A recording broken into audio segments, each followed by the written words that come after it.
Magandang umaga, Bagong Pilipinas. Narito ang Police News Express sa oras na ito.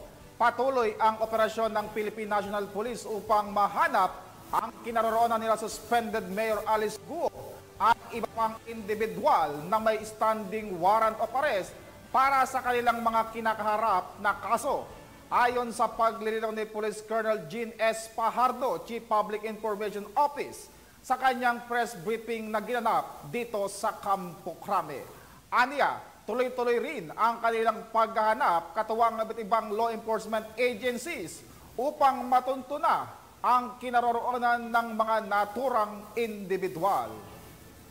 Ang PNP naman po, katuwang po yung ibang law enforcement agencies, nandiyan po yung ating NBI, nandiyan po yung ating Armed Forces of the Philippines at magtutulong-tulong po tayo para tuluyan po nating mahanap at mapasailalim po sa jurisdiction po ng Senado si Mayor Alice Guo at iba pa pong mga individual na inisyuhan po ng warrant of arrest po ng Senado. Kung matatandaan niyo po, ang opisina po ng Sergeant of Arms ng Senado po ang naatasan po na maghain nitong warrant of arrest at ang PNP po mula po nung nag-coordinate po sila sa atin ay hindi po tumigil sa paghahanap po, bagamat hanggang ngayon nga po ay hindi na natin nakikita at asahan po ninyo na magtutuloy-tuloy po itong efforts natin in coordination with other law enforcement agencies para mahanap po at madala nga po sa Senado itong si Mayor Alice Guo at iba pa po.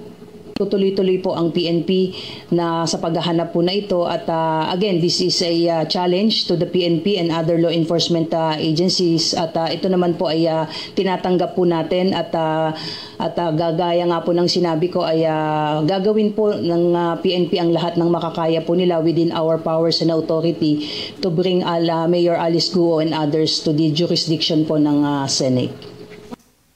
At para sa iba pang napapanahong balitang pangpulisya, laging tumutok sa Police News Network, alagad ng batas, tagataguyod ng balitang pulis.